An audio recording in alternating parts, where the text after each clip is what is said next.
우리가 여러 번에 걸쳐서 지금 나병에 대해서 살피고 있습니다. 성경은 나병이라고 하지만 이것은 단순히 병이 아니다. 병인데 병이면 의사에게 가서 진료를 받고 수술하고 이렇게 해야지. 병이 났을 때에도 판정을 받는 것도 제사장에 가고 또 다 나았다는 그것을 받는데도 제사장에 가고 또 여러 가지 제사를 드리게 하는 이런 내용들. 이거는 단순히 병을 말하는 게 아니구나. 병을 통해서 무엇을 가르쳐 주는 겁니까? 병을 통해서 죄를 가르치는 죄. 죄 중에서도 교만의 죄를 가르쳐 주는 것입니다. 여러분, 죄와 병이 좀 같은 점도 있고 다른 점도 있습니다. 같은 점은 병에 걸리면 자기 몸이 병이 우리 신체를 다 파괴시키는 그런 역할을 하지 않습니까? 특별히 암세포 같은 경우는 내 안에 있는데 내 몸을 장기를 다 죽여버리는 무서운 것이 바로 병입니다. 병. 저기 외부에 있는 것이 아니고 내 안에 있는 병이 나를 죽음에 이끌게 하는 거죠. 죄도 마찬가지입니다. 죄를 지으면 쾌락이 있는 것 같은데 결국 그 인생을 망치게 하는 것이 죄 아닙니까? 죄. 그런 측면에서는 공통적으로 우리를 망가뜨리고 파멸로 이끄는 것이 어떻게 보면 병이고 죄입니다. 그러나 병과 죄가 조금 다른 점이 있습니다. 병은 내 의지로 병이 나고 싶어서 나는 사람은 없습니다. 물론 남자들이 술, 담배를 많이 해서 그렇게 해서 병이 날 수도 있지만 대부분의 사람들은 열심히 일을 하다 보니까 나는 성실하게 살았는데 내 안에 병이 생기는 것입니다. 또 병은 자기 자신을 힘들게 하지 남에게 힘들게 하지는 않습니다. 물론 한 가족이 병들면 돌아보는 사람도 아주 힘들지만 가장 고생하는 사람 누구겠습니까? 병든 사람이 제일 힘든 거죠. 병든 사람이. 옆에 사람들은 아무리 같이 아파주려고 해도 대신 못 아파주잖아요. 그렇기 때문에 사람이 병에 걸리면 옆에 있는 사람이 불쌍히 여기는 마음이 드는 것입니다. 왜냐하면 나도 열심히 일하다가 저렇게 될 수 있겠구나. 그 문제가 남의 문제가 아니고 나도 그렇게 될 수 있겠구나. 그렇게 해서 병이 걸리면은 본인은 힘들지만 남들은 그 사람을 불쌍히 여기고 긍휼히 여기지는 그런 마음이 있습니다. 근데 죄는 다릅니다. 죄. 여러분, 죄 지은 사람을 불쌍히 여깁니까? 막 정죄를 합니까? 누가 죄 지었다고 하면 다 둘러서가 돌을 들어가 그 사람 죽이려고 들잖아요. 그게 죄와 병이 다른 것입니다. 왜냐하면 죄는 자기 자신을 망치기도 하지만 죄라는 것이 결국 다른 사람을 망하게 하는 거기 때문에 그런 거 아닙니까? 뱀이 하와라 하여금 이 선악과 먹으면 안 죽는다 하지만 결국 먹고 나서 자기들도 에덴 동산에 쫓겨나지만 하나님과의 관계가 완전히 단절되어 버리거든요. 그래서 우리가 죄를 지으면 나에게만 해당되는 것이 아니고 다른 사람에게도 피해를 끼치기 때문에 사람들이 병에 걸린 사람은 불쌍히 여기는 마음을 가지지만 죄를 지은 사람은 불쌍히 여기지는 않습니다. 부모나 자식이 죄를 지었을 때 불쌍히 여길까? 다른 사람은 친구들이라도 저 사람이 죄를 지었다고 하면 그새 돌아서 가지고 돌을 던지는 것이 이게 죄의 특징인 것입니다. 이게 죄와 병이 다른 것이죠. 병이라는 것은 건강상의 문제로 병이 걸릴 수도 있고 죄로 인하여서 병이 올 수도 있습니다. 똑같은 병인데 건강상의 문제로 자기가 원치 않는 병에 걸렸으면 사람들이 불쌍히 여기지만 죄로 인하여서 병이 걸렸으면 그 사람 어떻게 생각하겠습니까? 나병을 왜 사람들이 그렇게 격려를 시키고 가까이 오면 돌로 던지려고 하겠습니까?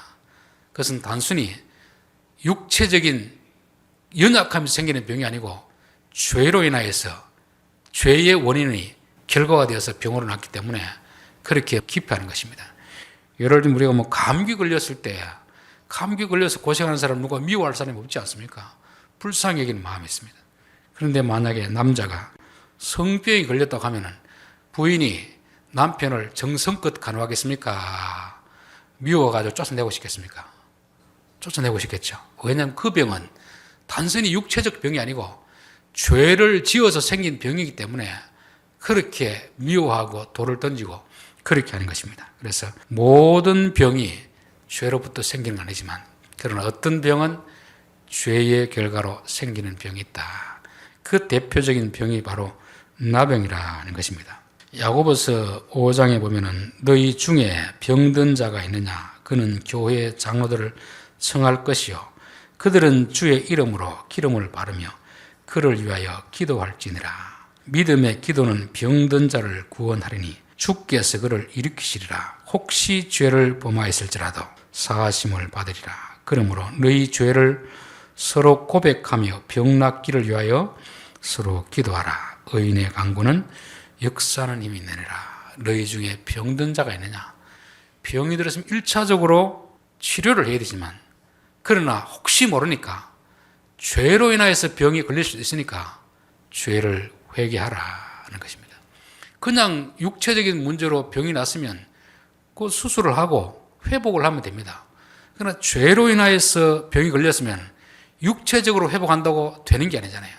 근본적인 원인이 죄 때문에 병이 걸렸는데 몸이 낫는다고 되겠습니까? 그래서 우리의 어떤 병은 육체적 약함 때문에 생기는 병도 있지만 하나님 앞에 징계로서 내리는 벌이 있는 것입니다. 그럴 때는 육체의 병, 수술도 하고 약도 먹어야 되지만 더 근본적인 지은 죄를 회개해야 되는 것을 말씀하고 있습니다. 제가 지동에 올 때 갑자기 급성 담낭염 걸렸습니다. 남들은 어떻게 생각할지 모르지만 저는 확실히 느꼈습니다. 아, 내가 주의 뜻을 알지 못하고 내 생각대로 그렇게 행동했더니만 하나님이 징계를 내리시는구나.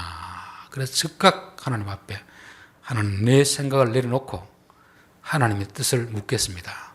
하나님의 뜻을 따르겠습니다. 그렇게 기도했습니다. 왜냐하면 그 병은 단순히 육체적으로 연약해서 생긴 병이 아니고 하나님에 대한 불순종 때문에 생겼기 때문에 저는 회개를 했던 것이죠. 그래서 나병도 마찬가지입니다. 그냥 육체적으로 연약해서 생긴 병 같으면 이런 절차를 그렇게 밟을 필요가 없습니다. 그러나 이 나병은 죄로 인하여서 하나님 앞에 징계를 받은 병이기 때문에 이 절차 자체가 아주 복잡한 것입니다. 또 중풍병자가 예수님 앞에 왔을 때 예수님이 곧바로 병을 고쳐준 게 아니고 죄의 사함을 받으라 했습니다. 죄의 사함. 모든 중풍병이 죄로 인한 건 아니지만 예수님 앞에 온 사람은 죄로 인한 병이었습니다. 그래서 죄의 사함을 받으라 그렇게 말씀했습니다. 물론 예수님이 죄의 사함을 할 수 있는 권한이 있다는 것도 보여주시는 것이고 육신의 질병도 고쳐주지만 그러나 이 문제에 대해서는 죄의 사함을 먼저 받고 그 다음에 병을 고쳐주셨다는 것을 알게 되는 것입니다. 자, 4절 제사장은 그 정결함을 받을 자를 위하여 명령하여 살아있는 정결한 새 2마리와 백양목과 홍색 실과 우슬초를 가져오게 하고 이 사람은 이제 진 밖에 쫓겨나서 혼자 광야에 살면서 자기 스스로 많은 회개를 한 거죠. 그러다 보니까 이제 몸에 병이 나왔습니다. 병은 다 나았는데 이제 제사장에 가서 판정을 봐야 되는 거죠. 그런데 제사장이 보니까 아, 이 사람이 다 나았구나. 그러면 집에 돌아가라 해야 될 텐데 돌아가는 것이 아니고 다시 제사를 드리라. 속죄제를 드리라. 그렇게 말씀하는 것입니다. 그래서 새 2마리를 가져와서 한 마리는 잡아서 피를 뿌리고 한 마리는 산채로 두었다가 죽은 새의 피를 사람의 머리에도 뿌리고 이 새를 멀리 날려버리는 것입니다. 이게 죄를 처리하는 하나님의 방식인 것입니다. 레위기 16장을 보겠습니다. 레위기 16장 6절부터 보겠습니다. 아론은 자기를 위한 속죄제의 수송아지를 들이되 자기와 집안을 위하여 속죄하고 또 그 2 염소를 가지고 회막 문 여호와 앞에 두고 2 염소를 위하여 제비 뽑되 한 제비는 여호와를 위하고 한 제비는 아사셀을 위하여 할 것이며 아론은 여호와를 위하여 제비 뽑은 염소를 속죄제로 드리고 아사셀을 위하여 제비 뽑은 염소는 산채로 여호와 앞에 두었다가 그것으로 속죄하고 아사셀을 위하여 광야로 보낼지니라. 2 염소를 가지고 제비를 뽑아가지고 둘 중에 하나 뽑는 거죠. 요 놈은 여호와를 위한 거, 요 놈은 아사셀을 위한 거. 요 아사셀이라는 것은 염소인데 떠나 보내야 되는 염소를 말하는 것입니다. 그래서 한 염소는 죽이는 것입니다. 한 염소는 그를 멀리 광야로 떠나보내는 것입니다. 이게 어떻게 제 문제를 해결할 것인가를 가르쳐주는 중요한 교훈입니다. 자, 우리가 죄를 지었으면 1차적으로 벌을 받아야 되잖아요. 벌, 그렇죠. 죄를 지었으면 벌을 받아야 됩니다. 그 벌을 누가 대신 받는 겁니까? 여호와를 위한 한 염소가 내 대신 죽는 것입니다. 그리고 한 염소는 이제는 내 죄를 위하여서 멀리 떠나가는 것입니다. 우리가 죄라는 것은 예수님이 우리 죄를 위하여서 죄값을 치루었습니다. 그럼 우리가 이제 뭐가 되는 겁니까? 죄값을 치루었으니까 의인이 되는 거죠. 그렇다고 내 안에 있는 죄성은 남아있을까요, 없을까요? 아직도 남아있겠죠. 그렇기 때문에 이제 예수님이 신분적으로 우리를 의롭다 해주셨습니다. 그런데 여전히 우리 안에 남아있으니까 이제는 우리가 해야 될 일이 뭘까? 우리가 해야 될 일이 내게 있는 죄성을 멀리 떠나보내야 됩니다. 그래야 죄의 문제가 해결되는 거지. 예수님이 죄의 문제를 해결해 주셨으니까 이제 나는 자유인이다 생각하고 또다시 그 죄를 반복한다면 그 은혜가 무슨 은혜가 되겠습니까? 얼마 전에도 뉴스를 보니까 이 소매치기가 전과 21범인데 19범이 소매치기입니다. 또 이렇게 소매치기를 하다가 나온 지 한 달도 안 돼가 다시 감옥 들어가는 것입니다. 그 사람은 감옥에 나왔다고 해서 자유인이 되는 게 아니고 여전히 그 습성을 못 버리니까 또다시 또 감옥 들어가는 거잖아요. 나오나 감옥에서는 똑같은 사람인 것입니다. 우리가 죄를 지으면 당연히 죄값을 받아야 되는데 그 교만의 죄값은 사형 아닙니까? 사형, 죽음에 이르는 거잖아요. 그러니까 우리를 불쌍히 여기셔서 한 염소가 예표하는 예수님이 우리 죄를 위해서 돌아가셨습니다. 그리고 나서는 이제 너희들이 해야 될 일이 있다. 한 염소처럼, 아사셀 염소처럼 그 죄를 지고 무인 광야, 사람이 없는 그 먼 곳에 죄를 갖다 버리라 하는 것입니다.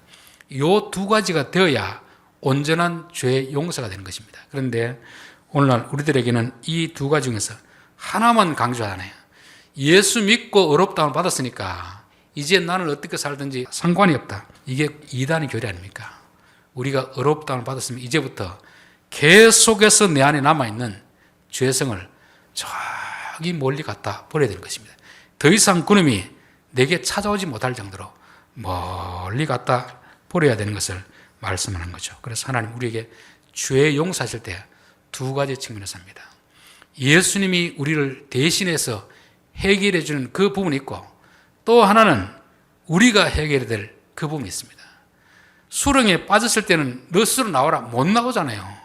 그럴 때는 예수님이 대신 건져주시는 것입니다. 이제 나와서는 다시금 수렁에 빠지지 말도록 그 삶과는 멀리 있는 삶을 살아라는 것입니다.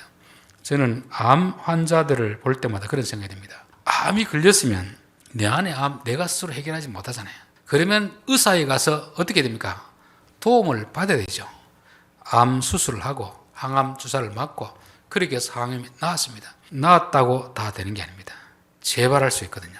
그 사람이 암이 걸린다는 것은 암에 취약한 그런 습성이 있는데 이제 의사의 손길로 도움을 받아서 나았으면 수술했으면 그 다음부터 어떻게 됩니까?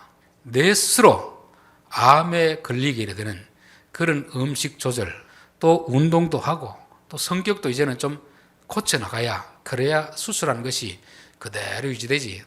수술했다고 해서 옛날처럼 똑같이 행동하면 얼마 안 있어 재발하고 재발하면 다시는 힘들다 그런 이야기를 들었습니다. 예전에도 한번 말씀드렸는데 김천에는 그 어르신은 70, 80이 되는데 담배를 너무 많이 피워서 폐암이 걸렸습니다. 수술을 했습니다. 암 수술한 거죠. 한동안은 담배를 안 피우더만 나중에 가서 또 담배를 피웁니다. 선생님, 암 수술에도 담배를 그래 피우면 또 재발할 수 있습니다. 의사 선생님도 그렇게 말씀했잖아요. 더 이상 담배 피우면 안 됩니다. 그러면은 아무리 피우고 싶어도 이 담배를 멀리 던져버려야 되는데 이게 던져버리지 않으니까 결국 또 얼마 안 있다가 돌아가셨습니다. 그럼 암 수술하는 게 무슨 의미가 있겠습니까? 죄인들이 감옥에서 나왔으면 더 이상 그 앞에 저는 반복하지 않으려고 죄를 멀리 떠나보내야 되는데 여전히 나와서 또 그 죄를 지으면 잠시 있다가 또 들어가게 되는 것이 이게 어리석음 아닙니까? 그래서 성경에서는 우리에게 예수님이 우리 죄를 죄의 수렁에서 건져 주었으니까 이제는 너희가 죄와 피 흘리기까지 싸우라. 죄는 계속 우리가 같이 사귀자고 자꾸 옆에 쫄쫄 따라다닐 때 우리는 멀리 내보내야 되는 것입니다. 저는 우리나라의 복지정책이라는 것도 그런 생각이 됩니다. 사람들이 가난하면 1차적으로는 긴급 구제금을 줘서 건져줘야 되잖아요. 그리고 나서는 어떻게 됩니까? 이제 이 돈을 가지고 자립할 수 있도록 하십시오 해야 되는데 그냥 그것만 덜렁받고 다 써버리고 아무 일도 안 하고 있으면 그 가난은 나라도 못 구하는 것입니다. 그런 구제는 밑 빠진 독에 물 붓기 아닙니까? 1차적으로 위기 가운데 건져 주었으면 이제부터는 그 돈을 가지고 자기가 열심히 살아서 자립을 하려고 해야 되는데 받은 돈가 술 마시고 노름하고 그러면 그 국가에서 보조해 줄 그 의미가 없지 않습니까? 죄가 똑같은 것입니다. 주님이 우리를 위해서 자신의 목숨을 내어주고 우리를 구해줬다면 의인이라 해주었다면 이제부터 우리가 해야 될 일이 뭡니까? 열심히 날마다 죄와 싸우는 일을 해야 되는데 우리는 잘못된 신학 때문에 나 구원받았으니까 천국은 다른 당상이니까 더 이상 죄를 지어도 된다. 이런 가르침에 우리는 또 빠져 있는 것입니다. 그게 얼마나 잘못된 것입니까? 성경은 분명히 죄에 대해서는 두 가지를 말씀하고 있습니다. 예수님이 우리 죄를 구해주기 위해서 용서해주기 위해서 자기 죄값을 지불하시고 자기 목숨을 내어줬습니다. 그리고는 이제부터 너희는 죄와 싸워라. 피 흘리기까지 싸워라. 그래야 다시는 죄의 종이 되지 않는다고 그렇게 말씀하는 것입니다. 자, 8절 정결함을 받은 자는 그의 옷을 빨고 그의 모든 털을 밀고 물로 몸을 씻을 것이라. 그리하면 정하리니 그 후에 진영에 들어올 것이니 자기 성막 밖에 이래를 머물 것이요. 죄를 지었으면 여러분 자기 머리도 밀고 수염도 밀고 털도 밀고 이게 다 밀고 나면 어떻게 보이겠습니까? 사람이 몰골이 말이 아니겠죠. 그래도 그렇게 밀어라. 즉 죄에서 건진 받았으면 자존심이고 체면이고 중요하지 않습니다. 죄인이 무슨 자존심이 필요하겠습니까? 죄인은 있는 모습 그대로 인정해야 되는 것입니다. 감옥에 가면 그렇답니다. 가발 다 벗어야 된답니다. 착용하는 거 다 벗어야 된답니다. 그러니까 가발을 쓰고 있는 사람은 감옥 가면 이제 들통이 다 나는 거죠. 들통이. 죄인이 무슨 뭐 미용을 하고 화장을 하고 이렇게 합니까? 죄인은 그냥 다 벗고 부끄러움을 다 그대로 고스란히 당해야 되는 것입니다. 그렇게 철저하게 자기 자신을 내놔야 되는 것이지. 감옥 들어가서 아이고 나는 가발을 쓰고 있었기 때문에 남들을 보면 실망합니다. 이렇게 하면 안 되잖아요. 죄인은 뭐 눈썹이고 머리털이고 싹 다 밀어야 되는 것입니다. 그 부끄러움을 다 감당하면서 나는 더 이상 죄를 안 짓겠습니다. 이 죄를 낳았으니까 더 이상 죄를 안 짓겠습니다. 이런 철저한 자기 반성 그리고도 곧바로 마을로 들어오는 게 아니고 일주일을 그 짐 밖에 있는 것입니다. 나았다고 곧바로 들어가는 게 아니고 자숙하는 기간을 가지는 거죠. 자숙하는 기간. 저는 감옥에서 나온 사람도 감옥에서 나왔다고 해서 곧바로 막 돌아다니는 게 아니고 자기 집에서 좀 자숙하는 기간을 가져야 되는 게 아닌가. 이제 내 감옥 다 살았으니까 막 돌아다니다 보면 또 사람들은 아직도 그 사람을 어떻게 봅니까? 감옥에서 나온 사람이다. 색안경을 끼고 있잖아요. 철저하게 자숙하면 사람들이 받아줄 텐데 나와서 얼마 안 있다가 다시 또 그 죄를 지으면 누가 그 사람을 죄를 회개했다고 생각하겠습니까? 요즘은 이제 그런 이름인데 외전에 깡패를 하다가 집회 가서 은혜 받고 눈물 흘리고 새 삶을 살았다고. 그래서 어느 교단에서는 또 신학하라 목사 안수 주고 그런데 얼마 안 있다가 또 이 사람이 죄를 지어가지고 그전에는 깡패가 죄를 지었지만 목사 안수를 주고 나면은 목사가 죄를 짓는 게 되지 않습니까? 그러니까 교단에서 왜 그런 사람을 그렇게 쉽게 안수를 주느냐. 좀 신중하게 생각하고 지켜봐야 되지.